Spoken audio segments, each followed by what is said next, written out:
Бүгінгі тікелей эфиріміздегі ең басты тақырып ақш пен Иранның келіссөз жүргізіп жатқандығы расталды. Пакистан тараптан жазылған Твиттердегі посты Трамптың өзі міне мен өтірік айтқан жоқпын, Пакистанның билігі өкілі мынандай пост жазды дегендей қылып скриндеп алып өзінің Truth Social медиасында салыпты. Яғни Пакистан тарап, Египет тарап және Түркия тарап болып үш тарапты арағайындық жасап, Иран мен ақш ортасында енді арағайындық салашылық жасап жатыр деген сөзді Иран теріс деген еді. Бүкіл дүние кімге сенерін білмей, Трампқа сенейін десе, ол кісінің айлакерлігін, әккілігін біледі. Иранға сенейін десе, оның мақсаты халықараның мұнайын өсіріп, әлемдік экономикалық дүрбелең тудырып барып, соғысты тоқтатқысы келеді. Сондықтан бұлар тарапта Иран да өтірік айтуы мүмкін, Трамп та өтірік айтуы мүмкін деп басы қатып отырғанда, Пакистан тараптан шыққан бұл жазба және оны Трамптың скриндеп барып бөлісе қалуы келіссөздің шын мәнінде жүріп жатқандығын көрсететін болды. Яғни біздің кеше дәл осыдан 24 сағат бұрын осы тікелей эфирде екі тараптың қайсысы шын айтып, қайсысы өтірік айтуы мүмкін, кім неменеге мүдделі, қайсыныкі шындыққа басым деп жасаған талдауларымыз тағы да дұрыс шықты. Енді бір қызық жағдай. Өстіп отырған кезде Джойттардың газеттері жазып жатыр. Трамп Иранмен соғыста келісімге келгісі бар, бірақ ирандар адам ақылы жетпейтін қисынсыз талап қойып, атам шоты шапқан сайын өрлейді дегендей, жаңағы айрылысар дос ердің артқы қасын сұрайды дегендей, ирандықтардың талабы да артық болып тұр деген мәндегі жазбаны жазды. Демек бұл келіссөз болып жатыр екен ғой, соғыс тоқтайды екен ғой. Енді Қормұз бұғазынан дүниенің отын суы жүреді екен ғой, отынсыз қалмаймыз, жанармайсыз, жанар газсыз қалмайтын болдық деп деген халықаралық мынау мұнай газ саудасымен айналысатындар және осы мұнай газға қатысты барлық жылжымалы немесе тұрақты жарна салушылардың көңілі Трамптың жазбасынан кейін дей қалған кезде, Израиль тараптан шыққан ағылшын тілді басылымдағы бұл жазба бүкіл дүние жүзіндегі орайшыл жарна нарығында жүретін жарнагерлер, яғни брокерлердің барлығының немесе қалталы ақшалы кәсіпкерлердің барлығын бір шошытып жіберді. Себебі халықарада мұнайдың бағасы өсетін болса, ол жерде сізбен біздің ойымыз жетпейтін жерде күрделі баттерфлай эффекттер туып кетеді. Баттерфлай эффекті, көбелек эффекті дейік. Бұл жердегі әңгіме, ол мысалы Амазон өзеніндегі бір көбелек қанатын қағып жібергенде, ол әлемнің екінші бір жеріндегі боранның шығуына себеп болуы мүмкін деген әңгіме. Былайша айтқан кезде, көбелектің қанатын қағуы екінші бір жердегі боранның шығуына себеп болуы мүмкін дейді. Яғни тіке көбелектің қанаты емес, ол бірдеңкеге әсер қылады, ол бірдеңкеге әсер қылады, ол бірдеңкеге әсер қылады. Сөйтіп жаңағы миллионшы мүмкін, миллиардыншы әсерден боран шығуы мүмкін деген әңгімені айтады. Демек, мұнай газ бағасының өсуі адамзат қоғамындағы бір тұрақсыз көңіл күйді қалыптасып отыр. Әрине, кедейдің жоғалтатын ештеңкесі жоқ. Тарихтан бері байдың малы көбейген сайын кедейдің саны көбейетін заңдылық. Бұл арада бірін екі қылсам деп, жаңағы қалтасындағы ақшасын банкке сақтап қойып, жай ғана банкте ақшам бар деп қарнын сипап жататын қазақтан гөрі, мына халықарадағы қаржылы азаматтар немесе кәсіпкерлер өздерінің миллиондары мен миллиардтарын Нью-Йорк қор нарығы, Токио жарна нарығы, Сеул жарна нарығы деген сияқты, Лондон жарна нарығы деген сияқтыларға салып, миллиондарын бейне 30-қа тіккен 30-шыдай құмарпаздай бүгінгі миллионын ертең миллион 100 мың, немесе оның арғыны миллион 200 мың қып, немесе осындай бір тұтқиыл оқиғалар кезде онысы құлап кетіп 800 мың, 500 мыңға түсіріп алып, немесе тотиып, жер сипап, таяғын ұстап қалған, жылы болғанда қойын қырып алып, таяғын ұстап қалған қойшыдай бармағын шайнап пұшайман болып отыратын әлемдік қаржы ойыншылары менен салымшыларының қазір көңілі күпті болып, бір көзі алақтап, Вашингтонда Трамп не пост жаза деген деп,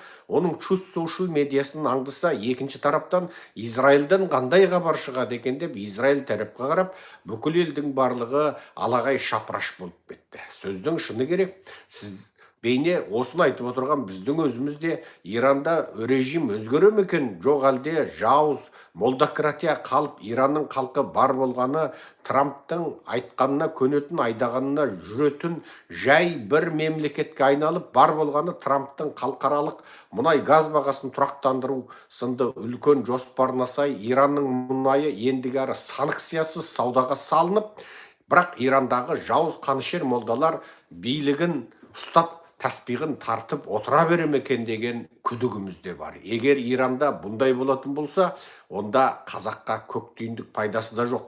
Біздің Каспийден қазаққа азаттықтың таң атады деген болжалымыз ол кезде Құдай сақтасын теріске шыққалы тұр. Әрине, біз Иран демократиялы, азат ел болса, еркіндікке, теңдікке қарай ұмтылса, сөйтіп орыс, Иран, Қытай үшеуінің құрсауында отырған тас түнек қараңғы диктатураның астында езіліп жатқан қазақтарға бір жақсылық келе ме екен деген үміт бар. Себебі кем дегенде қазақтың мұнайы ендігәрі Ресей жерін басып барып, Еуропаға жететін, Ресейге тәуелді күйкіліктен, мәжбүрліктен құтылып, енді мүмкін Иран арқылы Парсы бұғазына, Парсы қолтығына қарай шығып, мүмкін сол арқылы халықаралық нарыққа сатылады. Ал халықаралық нарыққа сатылатын болса, халықаралық алармандармен сөйлесіп жатқан кезде қазақтың қанішер диктаторларына да, ей, қанды аздап ішсең, шана түрмедегі бәленбайды босат, сол кезде біз сенің мұнайыңды көбірек аламыз десе, біздің қанішерлер доллаға бір қарап сілекей ағып, екінші түрмеде отырған Марат Жыланбай, Асқар Сенбай, Бекзат Мақсұтқан сияқты, Думан Мұхаммедкәрім, Әйгерім Тілеужан, Мирболат Мырзатай сияқты жігіттерді түрмеден босатып жіберуде бек мүмкін. Неге десеңіз, жер шарында долларды жек көретін адам кемде кем. Әрине қанішер диктатор Тақай Назарбай, Құлыбайлар, олар әрине долларды әкесінен де шешесінен де жақсы көретіні баршамызға аян. Егер олар долларды жақсы көрмесе, бүкіл қазақтың 99%-ын аш жалаңаш қойып, өздері долларды жалғыз басып жатпаса керекті. Енді қараңыз, сөйтіп біздің өзіміз дәл қазір, міне, дәл осы 25 наурыздың өзінде Иранмен ақш арасы не болады деген мәселеде көңіліміз күпті болып, көзіміз алақтап отыр. Анығында Иранда еркіндік орнаса екен, теңдік орнаса екен деген тілеуіміз ол жаратушыға аян. Міне Иранның халқына да обал болды. Себебі олар 47 жылдан бері мына сақалы биттеген сасық молда шалдардың езгісінде, тепкісінде жатыр.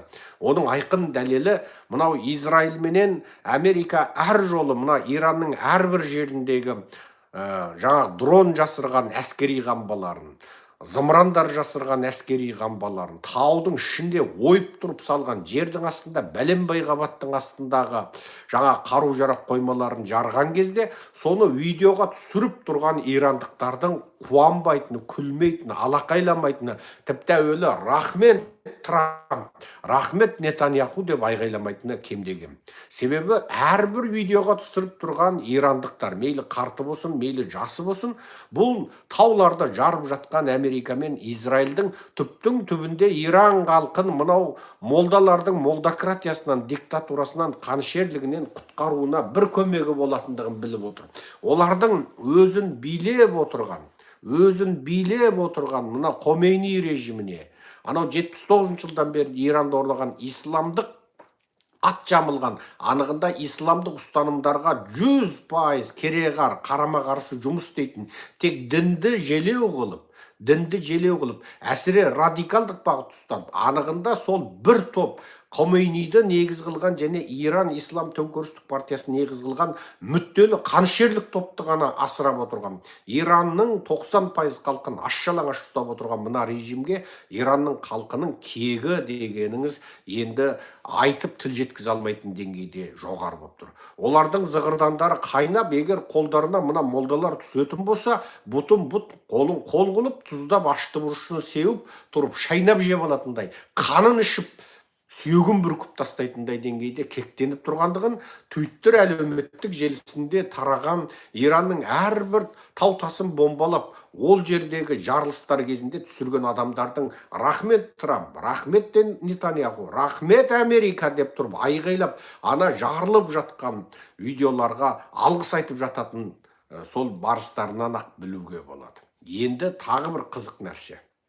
Мынау Иранның қалаларынан шеттеу жақта тұратын бұл әскери қоймаларды қалай біліп қойды дегенде, Израиль тарап Ирандағы мынау бензин жаңағы мұнайды жағып, мазутты жағып, немесе газды жағып, электр шығаратын электр станцияларының, мысалы кейбір шағын қалаларда небәрі 60 мың адам тұратын қалада ана жаңағы электр өндіретін генератор, яғни жанармай жағып электр өндіретін станцияның беретін электр қуатының шамасы 60 мың адамдық шағын қалашықты емес, керісінше жаңағы 1 миллион адамдық қаланы жаңа қамдайтындай жоғары қуатты электр шығаратынын, бірақ ол электрдің басқа жаққа мемлекеттік электр желісіменен тасымалданбайтындығын Израильдің мамандары біліп қойған. Яғни бұл жерде есептеп отыр. Бұл электр егер мына 60 мың қалалық шағын қалашыққа керек болса, бұл жерде әрбір адамның үйінде 5-тен телевизор, 10-нан мұздатқыш болғанда, әрбір ирандық қазақ құсап жаңағы жылқы сиырды соғымға сойып, мұздатқышына қатырып қойған кезде, әрбір ирандық 24 сағат ысытқышы мен суытқышын жаңа қосып отыр дегенде, әрбір ирандық енді күні түні электрді ең жоғары деңгейде тұтынатын деңгейде, тіпті америкалықтар құсап көшесінің шырағын, үйінің айналасындағы шырақты күндіз түні жағып қойды деген кезде де, мына электр станциясынан шыққан электр мына 60 мың адамды 10 орайтын, 20 орайтын адам тұрғындарға арналған. Демек, мына қалашықтың маңында, таудың астында уранды байытатын, немесе тағы басқа жаңа қару-жарақ қоймасын сақтап отырған, суытып отырған, желдетіп отырған құрылғыларға электр кетіп жатыр деп есептеп, міне сол бойынша зерттеу жүргізіп, әлгі жердегі әскери қоймаларды жарып жатыр. Ал жарылыстардан,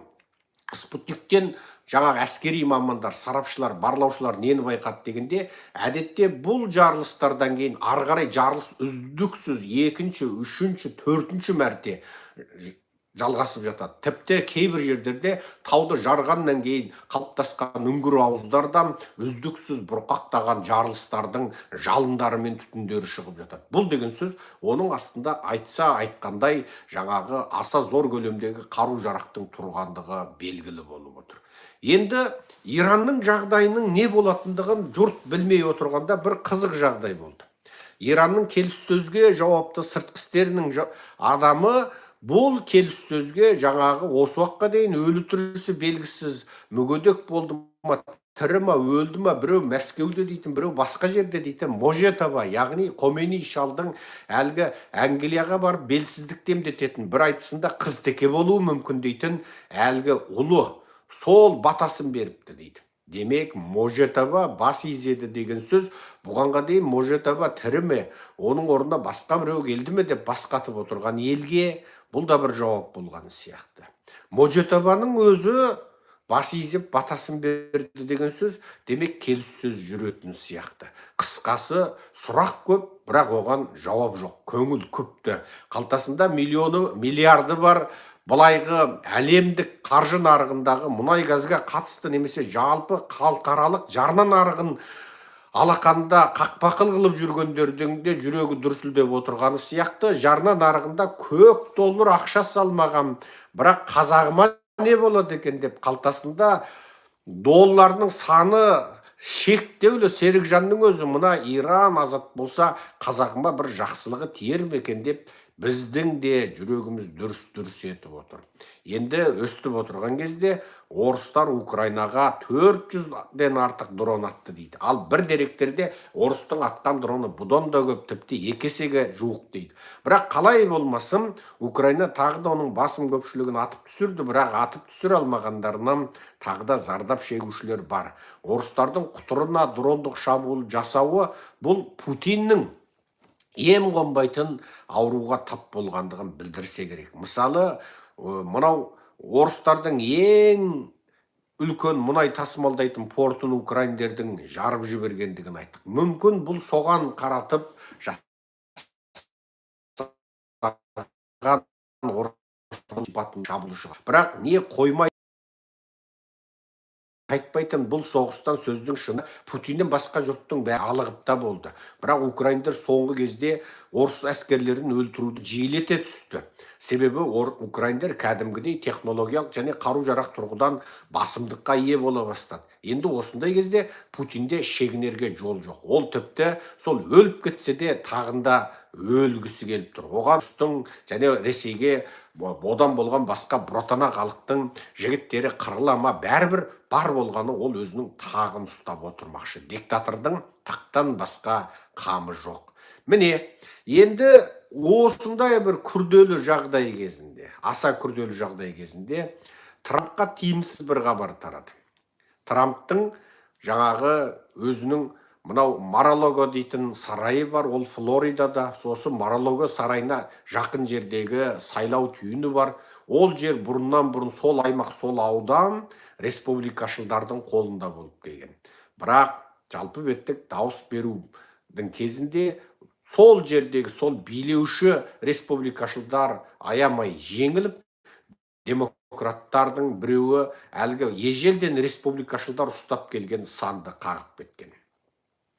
Демек, Трамптың сарайының маңындағы аймақта ежелден республикашылдар басым болып отырған жерде енді демократтардың республикашылдарға тиесілі санды қағып кетуі, орынды қағып кетуі бұл Трамп үшін алған кезде үлкен қатерлі сигнал. Себебі алда міне сәуірде Америкада конгресстік сайлау болады. Енді мына жерде отырған конгрессмендердің ішінде мен сайлауға түспеймін, болдым, айтарымды айттым, істерімді істедім, қайтамын деп, жаңағы кемпірінің қасына барып, жаңағы ауылда тыныш өмір өткізетін саясаткерлер де болады. Тіпті Американың бұрынғы президенттердің ішінде де саясаттан кеткеннен кейін ауылға барып, кәдімгі шөп шауып, кәдімгі жылқы мініп, ауылда балығын аулап, сөйтіп кеткен президенттер де болған. Бұл енді Америка тарихында бар. Биыл енді Американың ел құрғандығының 250 жылдығы. Енді бірақ дәл осы кезде жоқ жерден соғысты бастап жіберген Трамп өзін ғана емес, партияластарының да тағдырын ұпайға тіккендей. Дәттікәмде кім жеңеді? Асыға алшысынан түсіп, республикашылдар тағы да конгресте үстем бола ма? Жоқ, демократтар басым түсіп, республикашылдар жер қауып, жер сипап қала ма? Бұл енді алда сәуірде белгілі болатын жағдай. Әйтеу сіздерге қалай екенін білмейміз. Біз мына Америкада YouTube-та аша қалсақ, YouTube-тың жарнамасынан Обама шыға келеді ғой. Обаманың енді мынау Вирджинияның халқы. Сіздер алдағы сайлауда Американың мүддесін таңдаңыздар. Трамптың мүддесін емес дейтін. Енді жарнамасы дегенің енді Құдай сақтасын жалықтырып та жіберді. Қарабала жан таласып демократтарды жаңағы қозғалысқа келтіріп, аттанысқа келтіріп, осы жолғы конгресстік сайлауда республикашылдарды басып озып, шаң қаптырып кетуге жанын салып жатыр. Міне, көрдіңіздер ма? Америкадағы демократиялық жүйе дегеніңіздің бір қызық жері осы. 4 жыл Байденнің асыға алшысынан түсіп, қолыңнан келсе қонышыңнан бас деп, Украинаға ақшаны олайда бұлайда шашып, керек болса бәленбай миллиард долларлық қаруды Ауғанстанға тастай салып қашып, есеп сұраған елге ақ болды, көк болды, жоқ болды деп, ол қару шынында бар ма, жоқ па, саудаға түсіп кетті ме? Жоқ, ол қарулар Ауғанға да бармай, тек қағаз жүзінде бар, мына жағынан ұстағанның қолында тістегеннің аузында жоқ болып кетті ме? Ешкім білмей, қысқасы жеңіп тұрып, жеңіліп, ауғанда сақалы биттеген үңгірден шыққан тәліптерге қаруларын тастап, ұшақтарына міне салып қашқан Америка шын мәнінде Ауғанстанда өте сәтсіз және абыройсыз бір тарихты өз қолдарымен, өз еріктерімен жазып кетті. Ал енді Байден шал жеңілгеннен кейін Трамп енді ойламаған жерден Иранға соғыс ашты. Оның өзі де мүмкін дәл қазір сол Путин сияқты батпаққа басын тығып алып, не ары жүрген емес, не бері шыққан емес, екі ортада қысылып қалам ба деген қаупі бар екендігі оның өзіне де, былайғы жұртқа да анық. Енді қызық. Байденнің Украинаны ашық түрде қолдағанын жұрттың бәрі біледі. Оған ең алғашқы қаруды берген де сол, қаржыны берген де сол. Бірақ бұл жерде қаруды беріп отырып, ол кісінің де бір белгісіз факторлары бар. Мысалы, Зеленскийдің маған тигені мұнша, қалғанын білмеймін дейтін сөз де бар. Бірақ осының арты ары қарай сол беті анықтап ешкім қузаған да жоқ.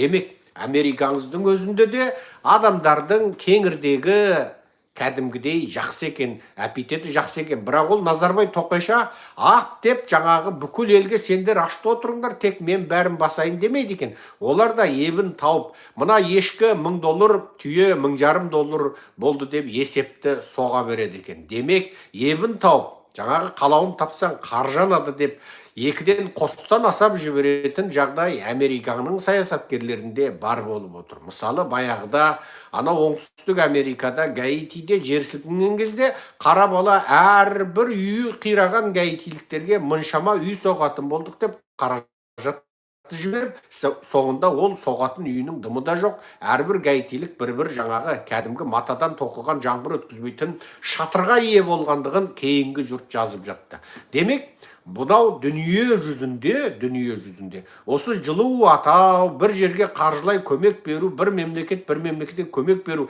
әсіресе дамымаған, есеп қисабы жоқ, ақпараты дамымаған, халқының сауаттылық деңгейі төмен, кім не болғандығын әлеуметтік желіге немесе халықаралық қауымдастыққа бермейтін елдерге көмек беру дегеніңіз де сол мемлекеттің немесе мәлім бір топтардың ақшасын жеудің ең бір үлкен орайы екен. Яғни, мысалы, Африкадағы мәлім елге сол жерде аштық болды, немесе соғыс болды, ауру, оба тарады. Енді соған жаңағы $10 миллиард көмек беру керек. Бітті. Анығында ол 10 миллиардтың ол жерге 1 миллиарды жете ме, жетпей ме, ақ болды, көк болды, жоқ болды, Самарқанды су басты.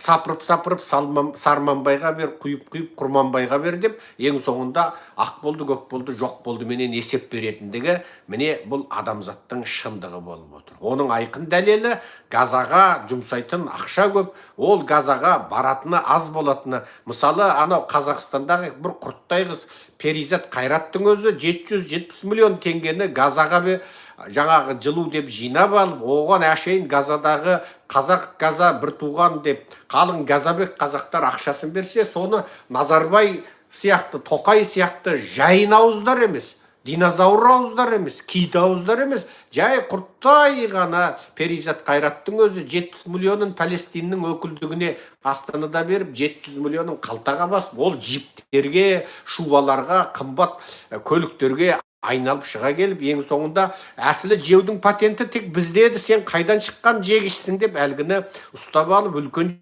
жегіштер, кіші жегішті түрмеге қамағандығы Қазақстандағы жұрттың бәріне белгілі. Сөйсек, мына дүниеңіз сондай екен. Бірақ кім қалай жейді, қалай қалауын табады? Қалауын тапсаң қаржанады деп, ақ болды, көк болды деп қалай жейді? Оның біразын, мысалы, Илон Маск анықтап шыққан болатын. Бірақ ары қарай кейбір нәрселер шешіледі екен, кейбір нәрселер жабулы қазан жабулы күйінде қалады екен. Себебі заңға салсаң, ешқашан шеше алмайтын жағдай бар. Мысалы, Американың заңы бойынша, егер сіздің дәлел фактыңыз, заң аясында алынбаған дәлел факт болатын болса, онда сіз соны айыптап сотқа бере алмайсыз. Мысалы, мәлім бір үйде, мысалы, Қазақстанда бір мысал болды. Қарайық, өткенде Қазақстанда дін ұстанатын ауылдан шыққан қарапайым 5 жігітті діни экстремист деп соттап жіберді. Сонда бір жігіттің үйінде ерлі зайыптылар жататын төсектің астына тыңдағыш қойған.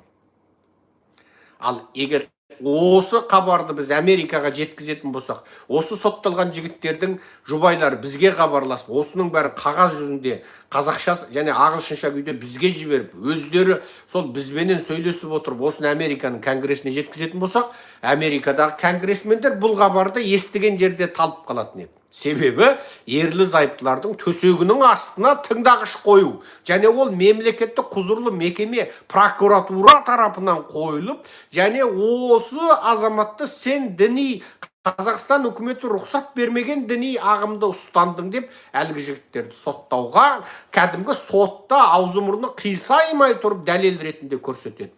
Сен әйеліңе жаңағы төсекте жатып алып уағыз айтқанда, бәленше айдың түгенші күні сағат бәленнен әйеліңе мынандай уағыз айтқасың. Ол уағыз Қазақстанда тыйым салынған бәлен деген діни ағым. Ол діни ағым Қырғызстанда заңды, ол діни ағым ана жерде заңды, мына жерде заңды, Түркияда заңды, Египетте заңды діни ағым. Бірақ Қазақстанда оны заңсыз деп қойған. Сол екесің сен деп соттап жібереді. Міне, ал Америкада егер соттың бұйрығыменен рұқсат етілген заң аясында дәлел алу болмаған жағдайда, соттың бұйрығымен рұқсат етілген дәлел куәлік алу болмаған жағдайда, оның жаңағы қылмыс екендігі дәлелденген күнде келтірілген дәлел айғақ заңсыз жағдайда алынған деп ол іс жабылады. Американың мынау билік иелеріне қиындық тудыратын осындай көп заңдары бар.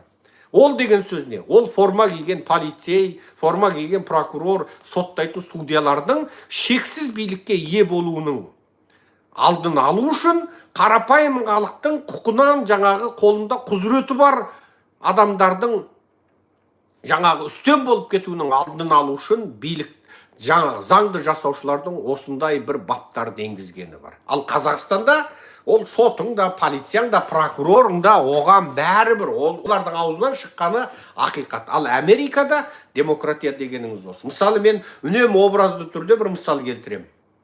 Диктатуралық Совет одағы елдеріндегі заң менен демократиялы Америкадағы заң атқарудың айырмасы. Мысалы, Алматыда келе жатыр. Бір аңғалақ жігіт түнгі жұмыс ауысымынан келе жатыр. Аңғалаң етіп, жаңағы Алматыда не көп, орман көп келе жатқан кезде бір нәрсеге аяғы шалынды да кетті. Құлап түсті. Дәл сол сәтте жарқ етіп, жан-жағынан шырақтар жанды. Сөйтсе жерде біреу құлап жатыр. Полицейлер келеді де бас салып әлгі жігітті ұстайды.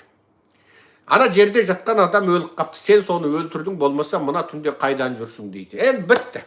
Енді Қазақстанның логикасы бойынша Советтен қалған, сасық советтік коммунистік қанішерлік логика бойынша полицейлердің оны ананы өлтіргендігі немесе оның өзі өліп қалғаны, оны не маса шағып өлтіргені, не шыбын теуіп өлтіргені маңызды емес. Оны анықтауға полицейлер міндетті емес. Енді жаңағы бейшара түннің бір уағында қатын бала шағасын асырау үшін өзінің екінші не бесінші жұмысынан келе жатқан жаңағы аңғалақ енді өзінің оны өлтірмегендігін дәлелдеуге міндетті. Бүкіл салмақ жаңағы аңғалаққа, жаңағы бейшараға түседі.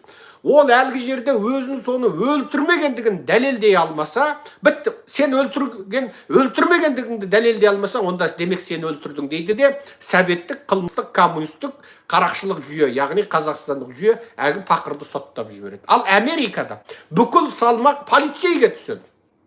Сен ананы өлтіргендігін көрдің немесе дәлелдедің немесе логикалық және айықтық тұрғыдан сенің дәлелдеріңді әкел, тура сол өлтірді ме? Полицей егер жоқ, оны өлтіргенін көрмедім, немесе мындай заттық айғақ жоқ, немесе мындай қисын жоқ, бұл екеуінің мынандай өштігі бар, бәлен кезде бәленге өлтірем депті, мынау деген баптарды, айғақтарды әкеле алмаса, онда сот айтады. Мүмкін о бейшара сол жерге келгенде ажал құшты. Оны сол жерде бір құмырсқа тістеп өлтіріп қойды. Мүмкін оны бір маса шағып өлтірді, мүмкін оны бір шыбынға ағып кетіп өлтірді. Яғни миллион мүмкіндігі бар. Тек мынау емес болу мүмкін. Сондықтан полицей сенің бұл адамды босатқаннан басқа шараң жоқ дейді. Міне демократиялық жүйе мен диктатуралық жүйенің айырмасы сол. Сондықтан Қазақстанда нақақ қамау, нақақ соттаудың ешқашан тиылмайтындығы сол. Полицей алады да бір ұрыны ұстайды, оның ұрламағанның бәрін әйгіге артып жібереді. Полицей алады да бір пақырдың бір кішкентай жаңағы бір кетірген қателігін ұстап алады да бүкіл оның істемеген істейді. Мүмкін былайша айтқан кезде небәрі әкімшілік жаза қолданатындарға қылмыстық жаза қолданып жібереді. Міне бұл шексіз билік. Сондықтан міне Америкаңыздың өзінде заң бейне жаңағы картаның ойыны, шахматтың ойыны сияқты болғандықтан, және оның ережесі ойнайтын екі тарапқа да әділ болғандықтан. Яғни бұл жерде ойыншы екі тарапқа да әділ болғандықтан. Енді сен осы картаның ойыны бойынша сен өзіңді үстем қылуға тырысасың. Ал енді бұл жерде мысал қалай. Қарға 5-ті, қарға 6 басады картаның ойыны. Қарға қызыл айыр 9-ды, қызыл айыр 10 басады. Міне. Мысалы, боп солдатты мәкке басады. Немесе қысқасы осылай заңның ойын. Бірақ Қазақстанда заң қалай. Ойыншының біреуіні үшін алған кезде қарға 5-ті қарға 6 басады, керек десе тапан 6-да баса береді, керек десе тапан 3-те, қызыл айыр 3-те, немесе шытыр 5-те баса береді. Ойыншының біреуіне. Ал екіншісіне тек жаңағы заң атқарылады. Сенің заң бойынша былай, сенің заң бойынша былай. Яғни Қазақстанда ойын екі тарапқа тең емес. Ал Америкада баптар жаңағы заңдар екі тарапқа теңде. Енді осы екі тараптың теңдігі бойынша қайсың мықтысың, аман қаласың, қайсың жеңесің, қайсың жеңілесің, жағдайды жасап қойған. Демократия мен диктатураның айырмасын образды түсіндіргенде осындай болып отыр. Енді қызым, Иранның мәселесіне келейік. Сауд Арабияның Салман ханзадасы сахнаға шықты. Ол осығанға дейін Трампқа соғысты тоқтатпа, Иранды ұрғаныңды тоқтатпа деп келген екен. Салман ханзаданың Иранда кеткен негегі бар. Жаңылмасаңыздар, интернетті ашып, Гуглды қарасаңыздар, Қытайдың сыртқы істер министрі Ван И оң қолында Салманның қолын ұстап, сол қолымен Иранның басшысының қолын ұстап, Араб пен Иранды татуластырып еді ғой. Баяғының баяғысында.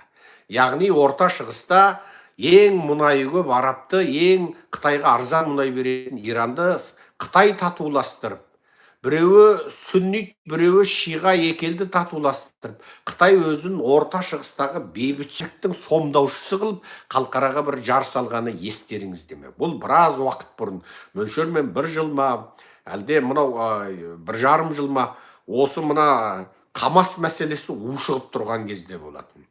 Қамастың жаңағы Израильге шабуылды бастауының алдарты болатын, білсеңіздер. Енді қараңыздар. Салман енді неғып Иранға өшігіп тұр.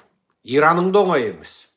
Иран егер Америка бізге шабуылды күшейтсе, ең үлкен электр станциямызды жарса, әйтсе, бүйтсе, арабтардың теңіздің суын тұшытып отырған зауыттарын жарамыз дейді. Өйтсе бүкіл араб сусыз қалады. Араб жерінде өзен көл жаңағы жоқтың қасы. Олар тұщы суды теңізді тұшытып барып әрең ішеді. Оларда сол шағын бұлақтар бар, өзен жоқ. Олар жаңа теңіз мұхиттың жағасында бар, сол Құдай тұздап қойған теңіздің суын тұшытып барып әрең жанын асырап отыр, су ішіп отыр. Ал егер Иран олардың суды тұшытатын, тұшытпа зауыттарын жарып жіберетін болса, арабтардың жаңағы кенезесі кеуіп өлгелі тұр. Енді не істейді? Екіншіден, біз бүйтетін болсаңдар, мына бұғаздан өткен бүкіл жер шарының интернет кабелін жарып жібереміз дейді. Интернет кабелі теңіздің астында. Анығында адамзат спутниктік интернетті пайдаланғаннан көрі кабелді теңіз астынан келетін интернетке көбірек сүйейді. Мүмкін күндердің күнде бұл кабелдер теңіздің астында шіріп қалуы мүмкін.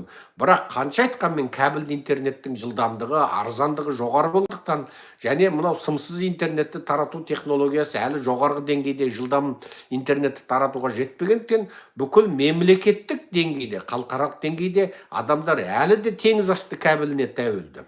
Ал Иран осы жаңағы желіні жарып жіберем дейді. Яғни Иран ғаламды ғаламторсыз қалдырмақшы.